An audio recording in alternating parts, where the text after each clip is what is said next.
Good evening, everyone. Welcome to our Bible Ponder for this week. This week I want to do something a little bit different, and I'll do it for the next couple of weeks as well, where I'm going to cover a few concepts and texts that aren't necessarily in the common Bibles that we have in front of us usually. So today I want to talk a little bit about a chapter of the book of First Maccabees. And First Maccabees is a book of the Bible if you are a Catholic or if you are Greek Orthodox. If you have a Catholic version of the NRSV, you'll have First Maccabees actually there in your Bible, along with a few other books. For those of us who are Protestants, will often call these apocryphal books, and they are about as close as you can be to being in the Bible without being in the Bible. But part of why they're really interesting isn't just for what they can offer us in terms of that sort of close to biblical, maybe moral instruction, but First Maccabees in particular offers us a really interesting glimpse historically into what we also call the intertestamental period, and that time period between the end of the Hebrew Bible and then when we pick up again with the Gospels. And First Maccabees comes at a time pretty close to when the book of Daniel was written. It recounts events in the 160s BC, when Antiochus Epiphanes, who is a descendant of Alexander the Great, is ruling over sort of part of the Greek kingdom, and he has certain we'll say ignoble exploits in around Jerusalem and in Israel, and the Israelites revolt. And First Maccabees is really about that revolt, who they followed a man called Judas, who then became known as Maccabeus, or the Hammer. And he leads a revolt against Antiochus Epiphanes and their army, and ends up sort of kicking them out. But it also then leads to eventually Roman rule after that revolt, and after other historical events, they end up getting taken over by Rome. But it offers also, I think, again, coming on from where we were in our previous series looking at Lamentations, where we were looking at biblical poetry and Hebrew poetry. And specifically, this poetry is about the destruction of Jerusalem and the destruction of the temple and the way they felt about the loss of that temple. So after those events, you have later on with Ezra and Nehemiah, you hear the stories of the sort of return and how Ezra and Nehemiah lead people to rebuild the walls of Jerusalem, to rebuild the city, and then eventually over time the temple itself is rebuilt. And historically, that's called the Second Temple. And that lasts for quite a few years, several hundred years, until it is eventually destroyed in 70 CE or 70 AD, when it is destroyed by the Romans. But this particular passage, I think, gives us, again, that glimpse, as Lamentations did, to the feelings towards the temple, the feelings towards Jerusalem that the Israelites had. First Maccabees will also give us that same glimpse, but even closer to Jesus, how the people of Israel were feeling about the temple and about what was going on. And it shows us more clearly the historical situation in which Jesus was living, and in which Jesus is acting as a prophet, as a preacher, as a political agitator, and as a Messiah. So it's quite long, so I'll read through it fairly quickly and just make a few comments, but really listen for some of those historical markers. I think you'll recognize some from just a general overview of history, and you'll also be able to pick up some of the way it sounds like a lot of other biblical stories, and I'll point that out along the way. Originally, this would have been written in Hebrew. The copies of it we have, the best copies, are translated into Greek along with the rest of the Old Testament. Most of the oldest copies of the Old Testament we have are in Greek, even though it was written in Hebrew, because it was translated that way and then able to be copied, because that was the more common language.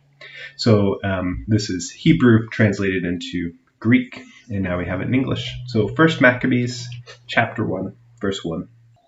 After Alexander, son of Philip the Macedonian, who came from the land of Kittim, had defeated King Darius of the Persians and the Medes, he succeeded him as king. That's Alexander the Great. He had previously become king of Greece. He fought many battles, conquered strongholds, and put to death the kings of the earth. He advanced to the ends of the earth and plundered many nations. When the earth became quiet for him, he was exalted, and his heart was lifted up. He gathered a very strong army and ruled over countries, nations, princes, and they became a tributary to him. Again, this is just the story of Alexander the Great that we know from history. After this, he fell sick and perceived that he was dying, so he summoned his most honored officers, who had been brought up with him from youth, and divided his kingdom among them while he was still alive. And after Alexander had reigned 12 years, he died. Then his officers began to rule each in his own place. They all put on crowns after his death, and so did their descendants after them for many years, and they caused many evils on the earth. From them came forth a sinful root, Antiochus Epiphanes, son of King Antiochus. He had been a hostage in Rome. He began to reign in the 137th year of the kingdom of the Greeks, and that comes out to about 175 BC. In those days, certain renegades came out of Israel and misled many, saying, "Let us go and make a covenant with the Gentiles around us, for since we have separated from them, many disasters have come upon us." This proposal pleased them, and some of the people eagerly went to the king, who authorized them to observe the ordinances of the Gentiles. So they built a gymnasium in Jerusalem, according to the Gentile custom, and removed the marks of circumcision and abandoned the Holy Covenant. They joined with Gentiles and sold themselves to do evil. This is beginning to sound like the beginning of a lot of other books of the Old Testament, in the books of Judges and in the books of Samuel and Kings. A lot of these stories from the Hebrew Bible begin with Israel and the people of Israel abandoning the covenant, becoming like the Gentiles, leaving behind the ways of the law to conform to the society around them. And so this book starts very similarly. It's in that same sort of line of literature, setting up the scene. We've set the historical scene of Alexander the Great into his descendants, all the way down to Antiochus Epiphanes, who is a major villain in the history of Israel. And then there were some Jews living there who were like, hey, it's hard being Jewish and being separate. Let's be like the Gentiles. Let's build a gymnasium. Let's stop doing circumcision. Let's be more like the Gentiles. It'll make life easier for us. That is the start of the story, and it has a foreboding sense to it.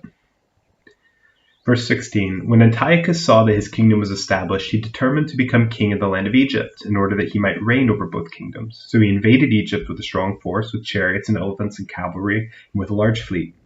He engaged King Ptolemy of Egypt in battle, and Ptolemy turned and fled before him, and many were wounded and fell. They captured the fortified cities in the land of Egypt, and he plundered the land of Egypt. And if you remember from some of what we talked about in Lamentations, although this is a little bit of a different historical era, Egypt was often an ally to Israel. After subduing Egypt, Antiochus returned in the 143rd year, that's of the Greek Empire, which is about 169 BC. He went up against Israel and came to Jerusalem with a strong force. He arrogantly entered the sanctuary and took the golden altar, the lampstand for the light, and all its utensils. He took also the table for the bread of the presence, the cups for drink offerings, the bowls, the golden censers, the curtain, the crowns, and the gold decoration on the front of the temple. He stripped it all off. He took the silver and the gold and the costly vessels. He took also the hidden treasures that he found. Does this sound familiar? Does this sound like Nebuchadnezzar? Again, we're getting these parallels here in this story. We're in about 169 BC, but the writer of this document is setting up for us the parallels with Nebuchadnezzar and that sort of ransacking of the temple. And then we get a little poetic section. Taking them all, he went into his own land. He shed much blood and spoke with great arrogance. Israel mourned deeply. In every community, rulers and elders groaned. Young women and young men became faint. The beauty of the women faded. Every bridegroom took up the lament. She who sat in the bridal chamber was mourning. Even the land trembled for its inhabitants. And all the house of Jacob was clothed with shame. Do you hear in that poetry, again, echoing Lamentations there? 2 years later, the king sent to the cities of Judah a chief collector of tribute, and he came to Jerusalem with a large force. Deceitfully he spoke peaceable words to them, and they believed him. But he suddenly fell upon the city, dealt it a severe blow, and destroyed many people of Israel. He plundered the city, burned it with fire, and tore down its houses and its surrounding walls. Again, this happened, 400 years earlier and is now happening again after it's all been rebuilt. They took captive the women and the children and seized the livestock. Then they fortified the city of David with a great strong wall and strong towers, and it became their citadel. They stationed there a sinful people, men who were renegades. These strengthened their position. They stored up arms and food, and collecting the spoils of Jerusalem, they stored them there and became a great menace. And here we have another poetic section. For the citadel became an ambush against the sanctuary, an evil adversary of Israel at all times. On every side of the sanctuary they shed innocent blood. They even defiled the sanctuary. Because of them, the residents of Jerusalem fled. She became a dwelling of strangers. She became strange to her offspring, and her children forsook her. Her sanctuary became desolate like a desert. Her feasts were turned into mourning, her Sabbaths into reproach, her honor into contempt. Her dishonor now grew as great as her glory. Her exaltation was turned into mourning. Again, echoes of Lamentations there. And that feeling of the desolation of the city and of the temple. But it gets worse. Then the king wrote to his whole kingdom that all should be one people, and that all should give up their particular customs. All the Gentiles accepted the command of the king. Many, even from Israel, gladly adopted his religion. They sacrificed to idols and profaned the Sabbath. And the king sent letters by messengers to Jerusalem and to the towns of Judah. He directed them to follow customs strange to the land, to forbid burnt offerings and sacrifices, and drink offerings in the sanctuary, to profane Sabbath and festivals, to defile the sanctuary and the priests, to build altars and sacred precincts and shrines for idols, to sacrifice swine and other unclean animals, and to leave their sons uncircumcised.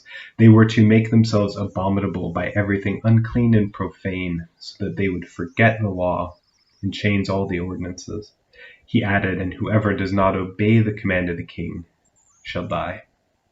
So King Antiochus Epiphanes' command is that everyone should become the same in their religious cult practices and be all like him and like the Gentiles and do sort of this whatever Greek way he's practicing.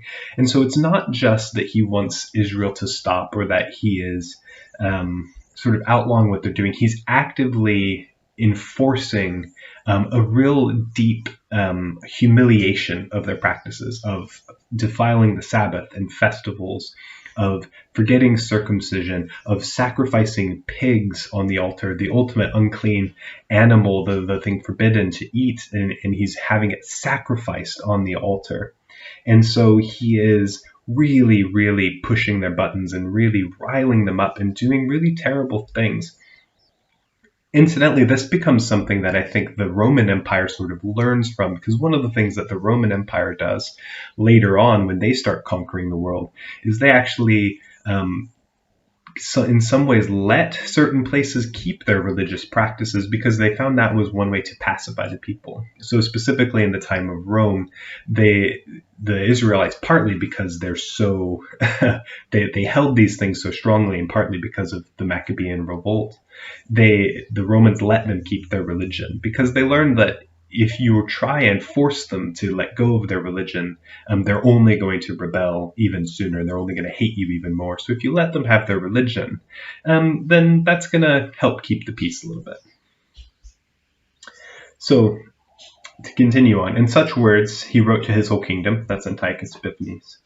He appointed inspectors over all the people and commanded the towns of Judah to offer sacrifice town by town. Many of the people, everyone who forsook the law, joined them, and they did evil in the land. They drove Israel into hiding in every place of refuge they had. Now on the 15th day of Chislev, in the 145th year, and that's about 167 BC, they erected a desolating sacrilege on the altar of burnt offering. And this is a phrase that is the similar phrase used in Daniel 7 to talk about the desolating sacrilege or the abomination that causes desolation. Is in some ways it's translated. But what it is they literally went into the temple and sacrificed a pig on the altar in Jerusalem.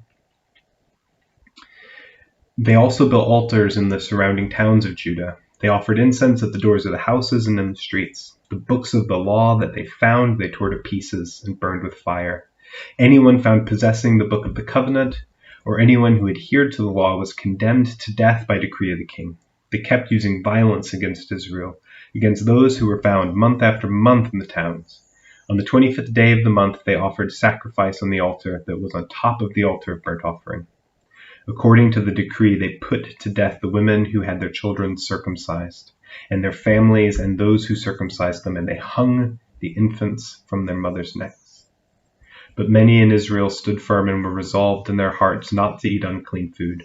They chose to die rather than be defiled by food or to profane the holy covenant, and they did die. Very great wrath came upon Israel. So in chapter 1 of 1 Maccabees, we have this scene set up for us.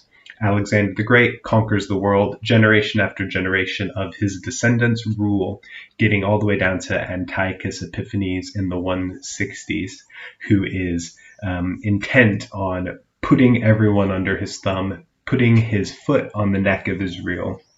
And he is determined to get rid of the Jewish religion, having the books of the law torn, having the festivals not happen, having the Sabbath defamed, and eliminating circumcision, doing all of these things.